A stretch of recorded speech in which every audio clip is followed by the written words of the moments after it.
de Cristo, estamos una vez más aquí haciendo una pequeña enseñanza para todos ustedes que nos están escuchando. Todo lo hacemos en el nombre de nuestro Señor Jesucristo. Todo sea para su honra y su gloria. Gracias a Dios por darme la oportunidad de estar una vez más aquí. Y gracias a ustedes por escuchar esta pequeña enseñanza. Y esta pequeña enseñanza la he titulado La obediencia. Vamos a llevarle unos versículos acerca de la obediencia a Dios. Eso es muy importante que nosotros lo miramos. La obediencia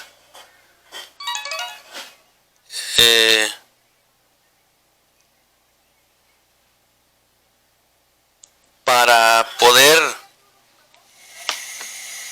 llevarles esta pequeña enseñanza, he traído algunos versículos y vamos a empezar con un versículo que está en Juan, en el Evangelio de Juan 14:23. Es un versículo muy bonito que está en este pasaje que está dice la promesa del Espíritu Santo. Entonces este versículo es acorde a lo que vamos a hablar de la obediencia a Dios. Es Juan 14:23. Dice así. Dice, primero les voy a leer el 22 para que vean del porqué de este versículo. Dice, el 22 dice, le dijo Judas, no al Iscariote, Señor, ¿cómo es que te manifestarás a nosotros y no al mundo? Respondiendo Jesús le dijo, el que me ama, mi palabra guardará, y mi Padre lo amará. Y vendremos a él y haremos morada en él. Yo quiero que se fije un poquito acerca de lo que dice al principio cuando le estaba diciendo Judas, le estaba preguntando a él, al Señor, le estaba preguntando, ¿cómo es que te manifestarás a nosotros? Y fíjese la segunda palabra que dice ahí, dice, la segunda frase, es muy importante, dice, y no al mundo. ¿Qué quiere decir con esto? Mire, esto quiere decir que se manifestará a los hijos de Dios, a todas aquellas personas que creen en su nombre, que guardan su palabra, y es a quien se manifestará, y no al mundo. Por eso es muy importante nosotros decir que todo lo que hace uno, lo que dice la Biblia, es para la iglesia cristiana y no para el mundo. Porque Dios no se va a manifestar en las personas que están en el mundo porque no lo conocen. Y a la persona que lo ama, que guarda su palabra, que conoce a Cristo, que sabe, Él se manifestará a nosotros. Pero más que eso, fíjese lo que dice, y mi Padre lo amará y vendremos a Él y haremos morada en Él. ¿Qué quiere decir esto? Bueno, pues que Él morará en nosotros, en nuestro corazón, que Él estará siempre con nosotros porque nosotros somos el templo del Espíritu Santo.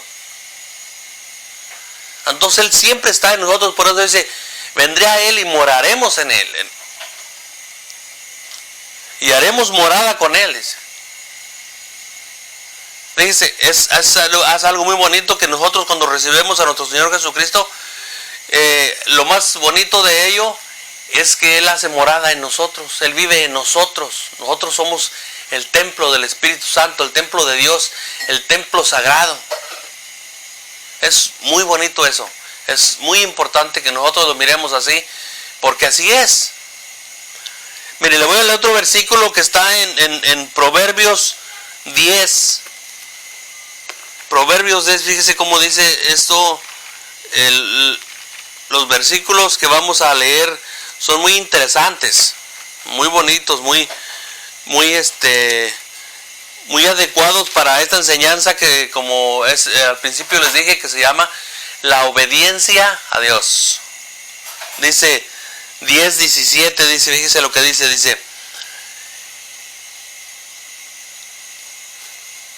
dice, camino a la vida es guardar las instrucciones, pero quien desecha la reprensión yerra. Yo me voy a quedar con la primera frase que dice, camino a la vida es guardar las instrucciones. ¿Qué quiere decir esto? Mire, camino a la vida es guardar las instrucciones, pero ¿cuáles instrucciones? Pues las instrucciones que nos dejó nuestro Señor Jesucristo en la Biblia. Ese es camino a la vida. ¿Y cómo vamos a poder llegar en ese camino a la vida? ¿Y cuál es ese camino y cuál es la vida? Mire, es algo muy significativo esto que dice camino a la vida, guardar las instrucciones, porque mucha gente no sabe cuál es el camino. Mucha gente no sabe. Muchas veces dice que es un camino acá y que un camino allá y que cualquier camino nos lleva acá. No, pero si nosotros leemos en Juan 14:6, dice, Jesús les dijo, yo soy el camino, la verdad y la vida. Nadie viene al Padre sino por mí. Entonces, cuando dice camino a la vida, quiere decir que nosotros vamos camino en el Señor Jesucristo, porque Él es la vida y Él es el camino, y nosotros, si estamos en Él, nosotros estamos en el camino correcto, estamos obedeciendo a Dios, estamos en el camino, y cuando lleguemos al final del camino vamos a encontrarnos con la vida, pero no una vida como la que tenemos aquí, sino una vida más preciosa, una vida sin sufrimiento, una vida en Cristo, una vida de amor, una vida celestial que vamos a tener. Por eso esta frase tan hermosa, dice, camino a la vida es guardar las instrucciones. Y por eso este título que yo le he puesto a esta pequeña enseñanza se llama la obediencia a Dios, porque si guardamos las instrucciones, vamos en el buen camino, y todo el que va en el buen camino, cuando llegue, se encontrará con la vida eterna. Por eso yo quise traerles estos textos, porque es importante nosotros mirar cómo caminamos, dónde caminamos y por qué caminamos. Si estamos seguros de lo que estamos haciendo, si estamos seguros de que estamos en el camino correcto, no debemos de temer. Mucha gente, inclusive gente cristiana que ya tiene muchos años en el camino, dice, no, es que yo no me quiero morir porque no sé qué hay más allá de la vida, yo no sé que cuando me muera qué hay más allá. Fíjense, ¿saben por qué dicen esas cosas, que tienen miedo a morirse? Porque no están seguros del camino. Una persona cuando está segura del camino, no tiene miedo a morirse, porque sabe perfectamente que si después de la muerte va a encontrar el camino a donde lo llevará a la vida eterna. Inclusive dice la Biblia que Él nos guiará más allá de la muerte. Entonces, ¿cuál es el miedo a morir? Porque ¿sabe por qué tienen miedo a morir? Porque están muy a gusto en este mundo disfrutando de los placeres. Y todavía no se acostumbran a que se quieren ir. No entienden que tiene que llegar a un final. A veces cuando mucha gente está en el hospital y ya casi se está muriendo, el Dios, por favor, no dejes que me muera, déjame otros 10 añitos más, otros 20 añitos más. ¿Por qué? Porque quieren seguir disfrutando en la carne. Porque quieren seguir disfrutando, quieren seguir en los placeres de la vida, quieren seguir comiendo, quieren hacer tantas y tantas cosas. Por eso. Pero un verdadero cristiano no dice, Dios, hágase tu santa voluntad, y en el momento que tú me quieras llevar, ya estoy listo, porque ya te conozco y sé cuál es el camino. Es la diferencia de las personas que son verdaderas cristianas a aquellas que temen morir, aquellas que temen que hay más allá de la muerte. Más allá de la muerte, ¿qué hay? Pues nos va a estar esperando Dios, o nos va a estar esperando un ángel o alguien, pero que nos va a guiar allá a donde debemos de llegar. Entonces, ¿cuál es el miedo? Si nosotros guardamos las instrucciones. Pero bueno, eso es un concepto de cada persona, un concepto y un pensar de cada quien. Y respetable, ¿verdad? Porque cada persona tiene su forma de sentir, su forma de pensar y su forma de hacer las cosas. Vamos a ir con otro versículo que está también muy interesante desde mi punto de vista. Está muy interesante, muy bonito. Y está en Romanos 5:19. Mire lo que dice. Fíjese lo que dice. Es algo muy, muy importante. Dice: porque así como por la desobediencia de un hombre, los muchos fueron constituidos pecadores, así también por la obediencia de uno, los muchos serán constituidos justos. Qué interesante, ¿verdad? Dice, cuando la primera frase dice, porque así como por la desobediencia de un hombre los muchos fueron constituidos pecadores, ¿a qué se refiere esto? Bueno, se refiere a Adán, que fue el hombre quien pecó y que por él entró el pecado en el mundo. Por él entró el pecado en el mundo y por la causa de él, muchos fueron constituidos pecadores por la desobediencia de él. Cuando él estaba en el huerto del Edén, mucha gente, aquí voy a hacer un paréntesis, que mucha gente dice que cuando estaban ahí que no trabajaban y que ellos se la pasaban muy bien. No, Dios cuando le entregó el huerto del Edén, dijo, te lo voy a entregar para que trabajes en él. Desde ahí empezó a trabajar, pero nada más que hay una diferencia muy, muy interesante. Cuando él empezó a trabajar ahí en el huerto, él no se cansaba. Él no tenía cansancio, ni andaba sudando, cansado de trabajar. No, él trabajaba porque tenía la fuerza y el poder del Espíritu Santo, el poder de Dios.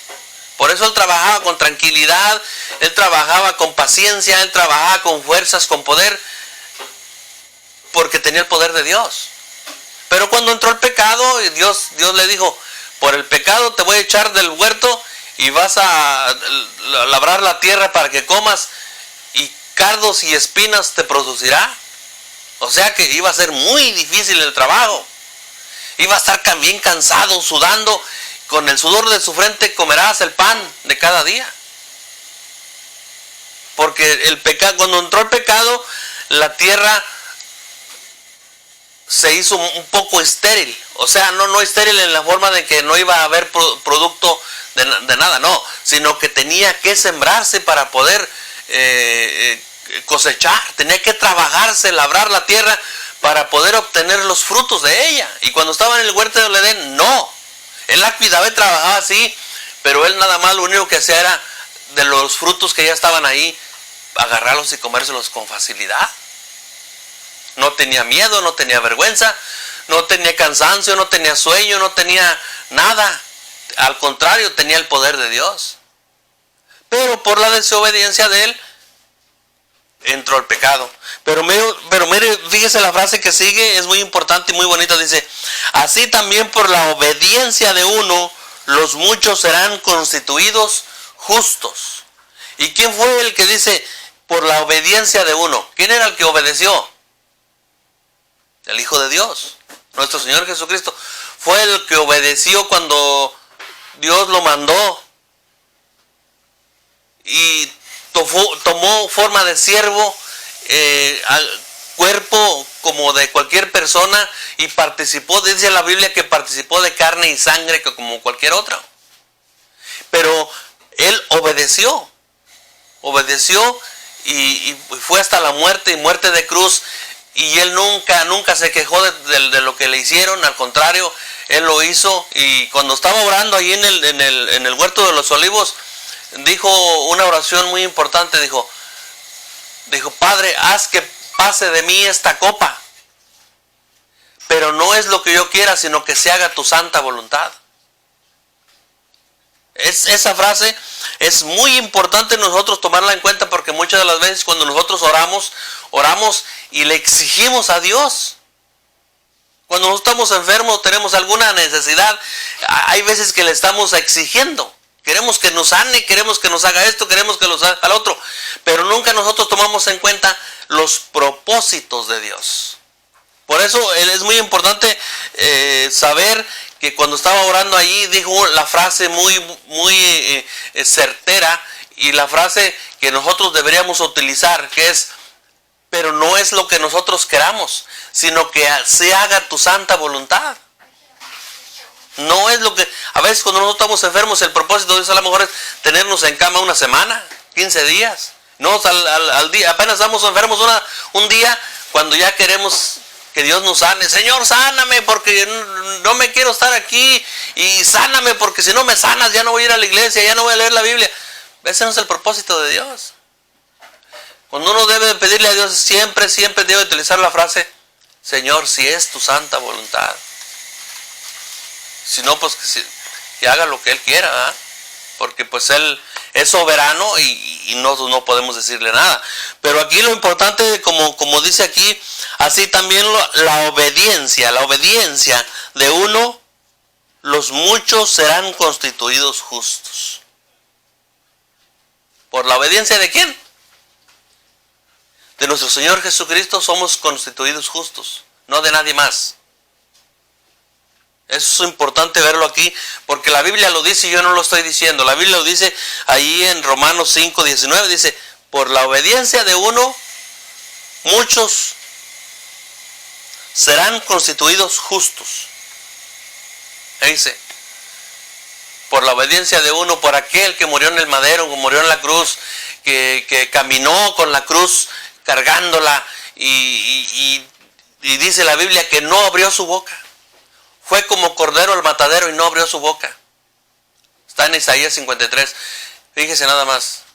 Él llegó a la cruz, lo crucificaron, y cuando estaba en la cruz le dijo: Padre, Padre, ¿por qué me has abandonado? ¿Por qué me dejas solo? Él sintió en ese momento que lo dejaba solo, ahí en la cruz. Pero nunca lo dejó solo. Mire, ese versículo está muy bonito, está ahí en el Salmo 22, se lo voy a leer porque está muy bonito. Y es parte de lo que él, cuando estaba en la cruz, lo dijo él. Dice, fíjese lo que dice. Dice: Dios mío, ¿por qué me has desamparado? ¿Por qué estás tan lejos de mí? De mi salvación y de las palabras de mi clamor. Imagínense usted cómo se sentía en él. Pero Dios nunca lo abandonó. Lo que pasa que, como él dice la Biblia, que él llevó los pecados de todos y Dios no puede ver el pecado, pues en ese momento como que volteó su rostro, ya no lo miró. Pero Dios nunca lo desamparó. Siempre estuvo a su lado. Pero él tenía que cumplir el propósito de Dios de ir como cordero al matadero, para que cuando derramara su sangre, nosotros fuéramos emblanquecidos, nosotros fuéramos limpios de pecado. Por eso Él es el Cordero de Dios. Por eso cuando Juan el Bautista estaba bautizando con agua para el arrepentimiento, y cuando lo vio, lo presentó, qué privilegio tan grande tuvo Juan el Bautista de haberlo presentado ahí. Dijo: he aquí el Cordero de Dios que quita el pecado del mundo, el cual yo no soy digno ni siquiera de desatar sus correas de sus sandalias. Imagínense, no era digno ni siquiera de desatar o de atarlas, o de lo que sea, la correa de sus sandalias. Y ahora hay muchos por ahí que son profetas y que son apóstoles y que se sienten más grandes que Juan el Bautista. Imagínense usted nada más. Se sienten superiores y hacen tantas cosas. Ahora que sanan y que tumban a toda la gente, y ya se sienten más grandes que Juan el Bautista. Y Juan el Bautista, ¿sabe lo que dijo? Que mengüe yo, pero que él crezca. Imagínense cómo se humilló ante Dios, cómo se humilló ante él. Se hizo a un lado para que él pudiera crecer. Fíjense nada más, qué bonito estos pasajes de la Biblia que nosotros a veces no leemos, pero que deberíamos de leer siempre. Es interesante todo esto, es muy importante, muy bonito todas estas cosas que Juan el Bautista lo haya presentado, ¿verdad? Qué privilegio tan grande cuando él lo miró y se lo presentó, y no nada más a los que estaban ahí, nos lo presentó a todos los que estamos en el mundo. Porque hoy lo podemos leer y podemos mirar que dice, aquí el Cordero de Dios que quita el pecado del mundo. ¡Wow! Imagínense usted estar ahí mirándolo, ¿verdad?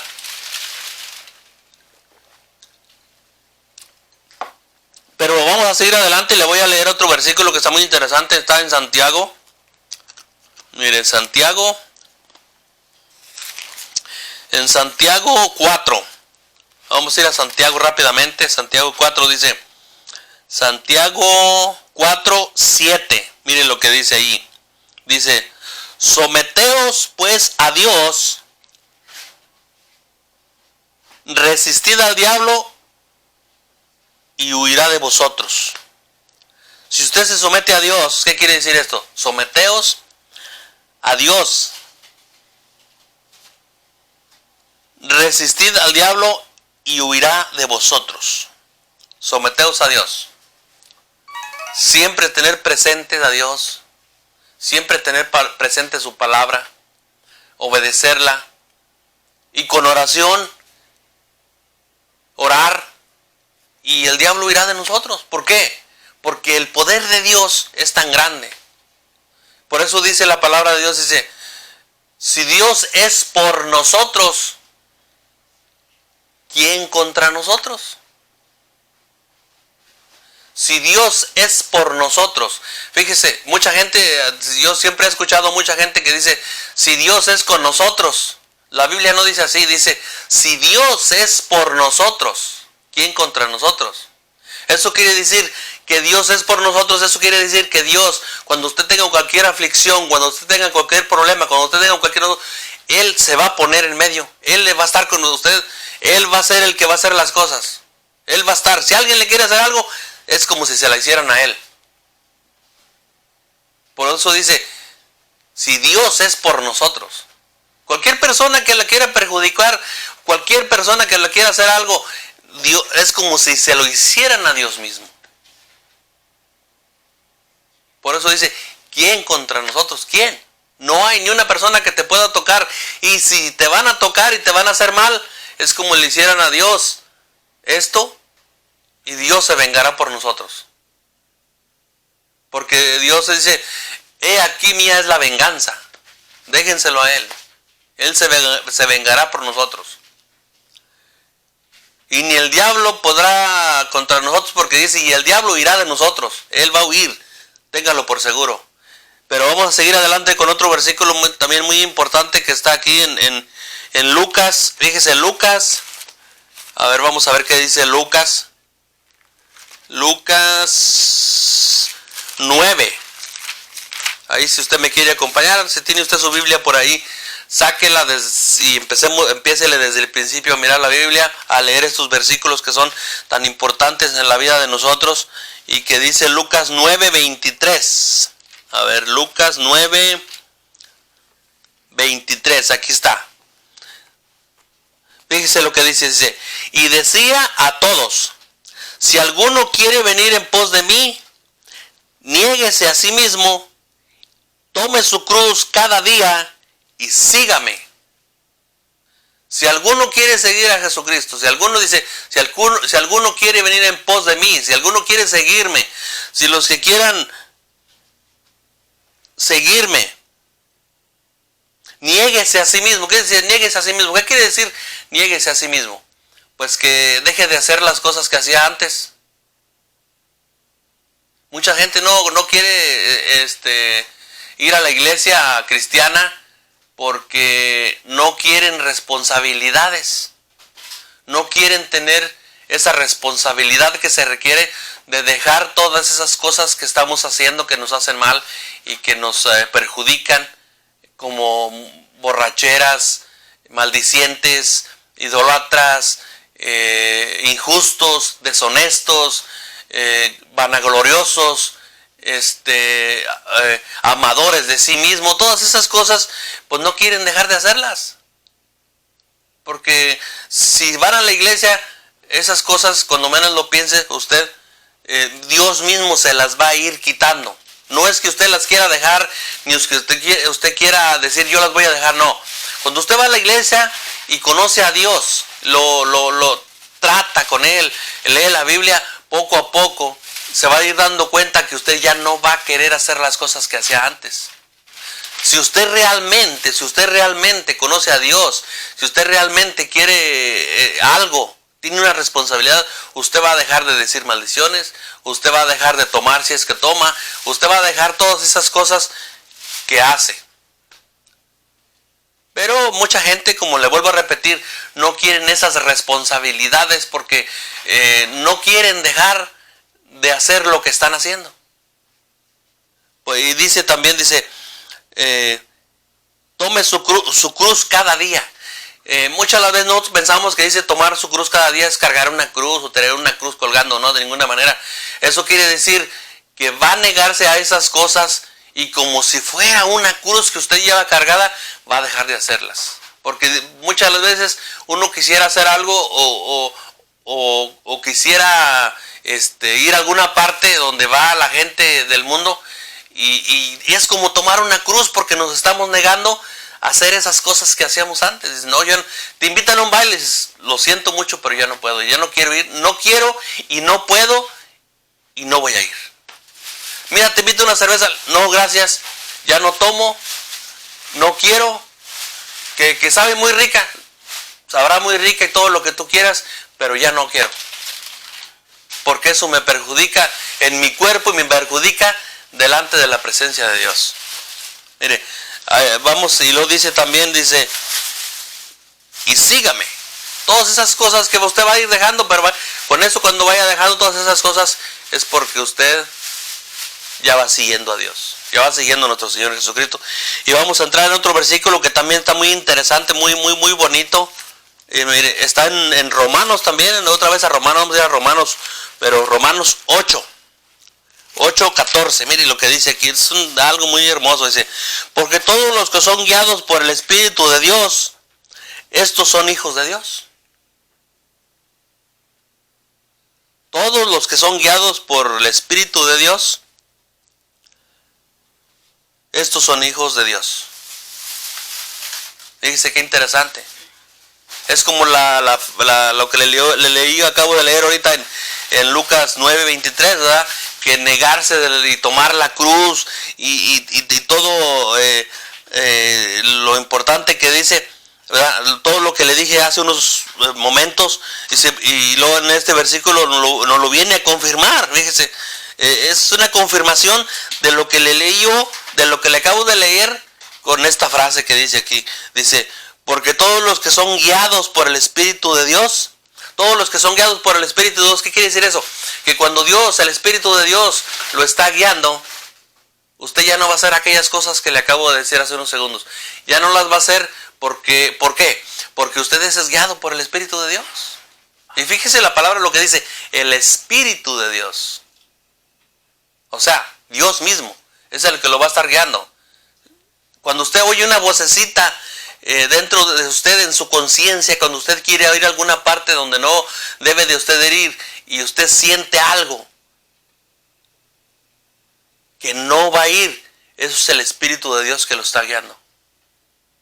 Cuando usted quiere hacer algo malo o hacerle malo a alguna persona o decirle a alguna persona, desearle la muerte o decirle maldiciones o X cosa, no sé lo que usted haga, pero cuando usted se retracta, o mejor dicho, cuando Dios le refrena la boca, eso quiere decir que usted está siendo guiado por el Espíritu de Dios. Porque muchas las veces cuando nos hacen enojar, quisiéramos decir unas palabras y uno se queda mejor callado, porque Dios le está refrenando la boca. Pero vamos a ir a otro versículo que está muy interesante también, allí en Hechos